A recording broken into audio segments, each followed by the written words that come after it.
Hi friends, स्वागत आपण मानकु माजोगमाय अवनी प्रधान YouTube channel को।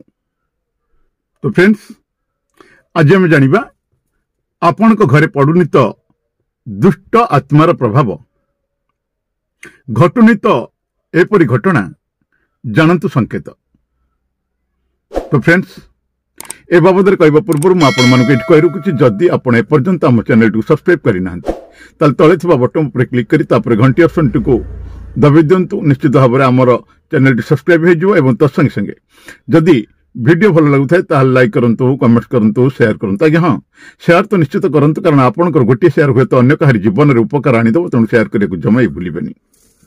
एवं तत्सहित मुझे कही रखुच्छी, जदि आपण मानसिक ठाकुराणी माँ जोगमाई को निज गृह प्रतिष्ठा करने चाहते, आपण व्यवसाय स्थल प्रतिष्ठा करने चाहते, आपण फैक्ट्री प्रतिष्ठा करने चाहते, एवं ता सहित मदांग प्रतिष्ठा, महालक्ष्मी जंत्र प्रतिष्ठा, गृह शुद्धि, गृह किरण, नवग्रह होम ए सब जदि आम मान द्वारा करने चाहते दि जा नंबर आम सहित जोगाजोग करंतु।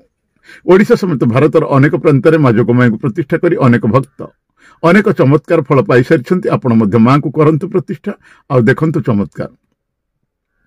जदि आपणकर कौन समस्या थाए, समस्यार समाधान चाहते दि जा नंबर में आपण जोगाजोग करें। आसंत फ्रेंड्स, जानिबा आपण घरे पड़ुनी तो दुष्ट आत्मार प्रभाव घटुनी तो एपरी घटना जानतु संकेत। आज्ञा हाँ, शक्तिर प्रभाव प्रत्येक व्यक्तिर जीवन उपर पड़ी थाए। शक्ति दी प्रकार, गोटे है नकारात्मक एवं अन्यटी है सकारात्मक। घरे सकारात्मक शक्तिर संचार निहाती आवश्यक। सकारात्मक शक्तिर संचार रे आपण घरे सुख, शांति एवं समृद्धि बास होता है। प्रत्येक क्षेत्र में लाभ ही लाभ मिलता है। सेठी जदि आपण घरे नकारात्मक शक्तिर प्रभाव पड़ुछि, नकारात्मक शक्तिर प्रभाव क्षेत्र में आपण जीवन में गोटाए पर गोटाए समस्या आसी थाए, सुख और शांति भंग होता है। केबे केबे नकारात्मक शक्तिर कारण व्यक्ति को जीवन में एमती दिन बीतेबा पड़ी थाए, पूरा जीवन भर अशांति वातावरण सृष्टि होता है, अशांतिर वातावरण सृष्टि होता है। जदि नकारात्मक शक्ति को चिन्ह तार निवारण करें, तेज आपण समस्या भीतर निश्चित मुक्ति पाई। नकारात्मक शक्तिर प्रभाव में केतक संकेत को आपण भी जानीपर। ताल आसतु जानिबा घर उपर पड़ुथिबा शक्ति को आम केमती जानिबा। आज्ञा हाँ, घर एमती एक शक्ति, घर एमती एक जगह जोठी व्यक्ति को निजक शांत एवं सरल बोली अनुभव होता है, से निजक अनुभव करि थाए। जदि आपण को घर कौन भी जगार असहज फिलिंग हुए, फिलिंग हुए, कौन ना कौन कथा उपर बारंबार वाद विवाद ए सब घटी थाए, ताहले यह आपण को घर उपर नकारात्मक शक्तिर प्रभाव कारण होता ही पारे। गोटे कथार ध्यान रखंतु कि नकारात्मक शक्तिर माने केवल भूत प्रेत आदि द्वारा हो न थाए। घर कौन से वास्तु दोष नकारात्मक शक्तिर प्रभाव पड़ी थाए, जहां आमर जीवन को प्रभावित करि थाए। यार ठीक समय निवारण करने निहाती आवश्यक। ताला आसंतु जानिबा कौन सब संकेत। बिना कौन कारण रे शरीर रे भारीपण एवं कांदिबा को मन होता है। आपण शोक सका उठुंट, आपण को मन भारी भारी रोचे, अशांत रोचे एवं घरे प्रवेश करने पर कांदिबा को इच्छा होची। आपणकर कौन सी परिस्थिति समस्या किसी भी नहीं, तथापि आपण को एमती फिलिंग होची, तेज यह नकारात्मक शक्तिर कारण होता ही पारे। एथिपाई नकारात्मक शक्ति को दूर करने निहाती दरकार। से आपण कौन करेंगे ना, पानी रे लुण ढाली आपण को घर पोछा मारिबा निहाती आवश्यक। आपण घर को संपूर्ण परिष्कार रखुछंती, तथापि अचानक कौन सी पोक कीट आदि घर को पलि आसुछंती, यार पछर कारण कौन निहाती जानिबा आवश्यक। जदि बिना कौन कारण एमती होता है, निश्चित चिंतार विषय। या द्वारा केवल आपणकर नुह, परिवार पर समस्या बढ़ी थाए, स्वास्थ्य पर प्रतिकूल प्रभाव पड़ी थाए। एथिरे आपण को धर्म अनुसार घर शुद्धि कराइबा आवश्यक। जदि आपण को बहुत प्रयास सत्वे बारंबार असफलता होउछंती, आपण असफल होउछंती, पुणी आपण को सथिरे गोटिए पर गोटिए किछि ना किछि भूल विचार होउछि, आउ आपण को एमती लागुछि, आउ आपण को एमती लागुछि मोर दुर्भाग्य रो दिन चलछि, भाग्य मोर खराब, तेणु एमती दुर्भाग्यपूर्ण घटना घटुछि। ताले बुझी जातु कि आपण घरे नकारात्मक शक्तिर प्रवेश हो सारी। नकारात्मक शक्तिर कारण आपण को केतक दुष्परिणाम भोग करने को पड़ी था। एथि आपण को समय पूर्व चिन्ह करी उपाय करने निहाती आवश्यक। थका लगिबा, चक्कर आसीबा, एसो फिलिंग हबा, भ्रमित हबा, यार माने तेबे यार माने आपण को घर कौन भी कोण रे, आपण को घर कौन भी कोण रे नकारात्मक शक्तिर बसा है, नकारात्मक शक्ति बसा बांधुछि। जदि आपण को एमती लगुछि तेबे आपण ध्वनि ऊर्जा द्वारा सकारात्मक शक्तिर प्रभाव घर उपरे पकई परिबे। शब्द द्वारा सकारात्मक शक्तिर प्रभाव आपण को घर उपरे पकई परिबे। घंटी, शंख ए सब ध्वनि रे आपण ए नकारात्मक शक्ति को हटाई दे परिबे। यार ए ध्वनि शब्द यार सहायक हो परिबो।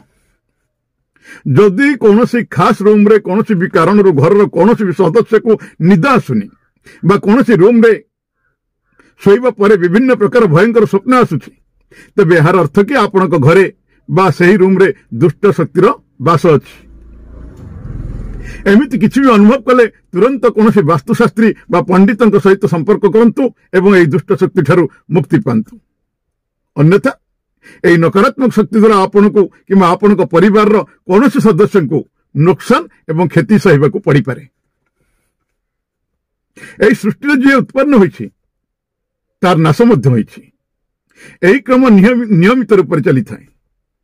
सृष्टिर नियम रे मनीष मध्य बंधा। एही चक्र प्रक्रिया द्वारा अलगा किछि हवा द्वारा भूत प्रेतर जोनि रे उत्पन्न होइथांती। जदि आपण को घरे किछि ना किछि प्रभाव को आपण फीलिंग करूछंती, आपण अनुभव करूछंती, तेबे आपण को घर रो नकारात्मक शक्ति को दूर करिवा पय आपण उपाय करिवा निहाती आवश्यक, तुरंत करिवा आवश्यक। भूत प्रेतर नकारात्मक शक्ति एक अदृश्य शक्ति। एही शक्ति को आम देखि पारि न थाए, किंतु एमिति किछि संकेत मिली थाए जहां आपण को जणै देई थाए आपण को घर एवं आख पाखरे नकारात्मक शक्तिर सक्रिय अछि। जदि आपण को घर आपण को सब किछि सामान्य भली लागु थाए, आपण को किछि तेज दुर्गंधर अनुभव हो थाए, यह कारण मध्य नकारात्मक शक्तिर कारण हेई थाई पारे।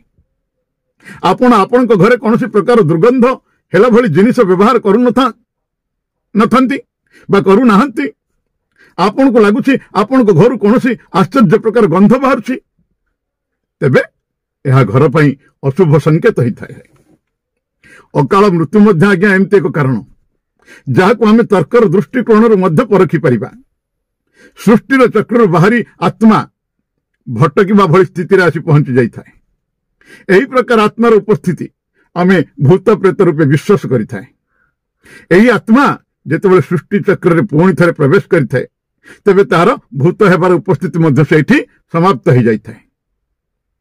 जदि आपण निजर कौनसी जिनिस को घर कौनसी सुरक्षित स्थान रे संभाली करी रखिछंती, किंतु खोजिबा परे उक्त जगार से जिनिस मिलुनी एवं यही भली घटना आपण को संगे बारंबार घटुछि, तेबे आपण बुझी जानतु कि आपण को घरे कौनसी ना कौनसी दुष्ट शक्ति बसा बांधिछि। कहा जाए आत्मा निजर जीवन काल भितरे संपर्क रे आसीथिबा व्यक्ति को निज आड़ को आकर्षित करि थाए। तेणु ताहाको बोध हुए घर तापमान हठात बदली जाउछि। सबुआरे सब किछि ठीक ठाक अछि, सबुआरे सब किछि सामान्य थिला बेले आपण को भारी गरम रे ठंडा लगुछि, ठंडा रे गरम लगुछि, देह तो सिरसिर होई उठुछि, तेबे यह मध्य शुभ संकेत नुह। प्रत्येक व्यक्तिर निजर एक आभामंडल थाए। आभामंडल अर्थ आम शरीर रे आखपाखरे रहउतबा अदृश्य शक्ति। एही शक्ति समाज एवं घर परिवार रे आमर उत्तम एवं खराब छविर निर्माण करि थाए। जो प्रकार मनुष्यर आभामंडल होता है, ठीक सही प्रकार घर मध्य आभामंडल होता है। आपण घर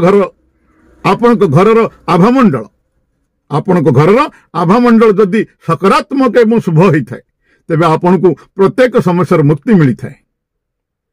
जदि डेरी राति रे आपण को कौन कांदिबार शब्द आसुछि एवं सेठारे कहीं नाहंती, तेबे एही संकेत आपनको घरे नकारात्मक शक्ति वास करिछि। कहती खराब शक्ति निज शक्तिर अनुभव निजे ही करई दी थाए। जदि आपनको अचानक है लगे कि कहीं आपको छुँची कहीं आपको स्पर्श करुच्ची आपण बुलिक देखुंत कि सेठरे कहीं नहांती एही भली घटना आपण संगे बारंबार घटुची तेबे यार अर्थ कौन सी नकारात्मक शक्ति आपको निज शक्तिर सामर्थ्य कौन ता आपको से जन देवाक चाहूँगी। घर को बारंबार कला बिलई आसिले अशुभ होता है। या द्वारा घर किसी खराब हेबो बोली संकेत थाए। द्विपहर बा डेरी राति को जदि घरे कौन प्रकार अजब शब्द आसुए जमती कि दुआर बाड़ेबा कौन जिनिस पड़ा चलवा शब्द यह हल्कार ग्रहण करने कथा नुह। जदि यही घटना गुड़ाए दिन पर्यंत लंबा रहे तेज यह आपण को सजग रहिबार संकेत देता है। जदि आपण घर कई सदस्य बारंबार बीमार रोचंती बारंबार रोग रे पड़ुछंती डाक्तर मध्य रोग को चिन्ह पारु नाहंती यह मध्य घरे नकारात्मक शक्तिर प्रवेशर इशारा दउछि। यह साथी जदि घर लोकंकर व्यवहार बदली जाउछि निज निज भीतर स्नेह ममता स्नेहानुभूति रहुथिबा लोक माने छोट छोट कथारे जणे अन्य जनक सहित लड़ाई झगड़ा करिबारे लागंती यह मध्य नकारात्मक शक्तिर संकेत कहा जाए। यार कौन विज्ञान आधार नथिले मध्य जीवन चक्र को जे बुझी पारे सही व्यक्ति ही जानी पारे यार सत्यता कौन। तो फ्रेंड्स आज आप जानिले आपण घरे पड़ुनी तो दुष्ट आत्मार प्रभाव घटुनी तो एपरी घटना जानतु संकेत। जदि वीडियो भल लगी था लाइक करेंगे कमेंट्स करेंगे शेयर करेंगे और चैनल टी सब्सक्राइब करेंगे। तब आ गोटे वीडियो पर्यंत मुझे आपण मान चिरपरिचित अवनी प्रधान। नमस्कार। जय मां जुगमया मां आपणकर मंगल करंतु।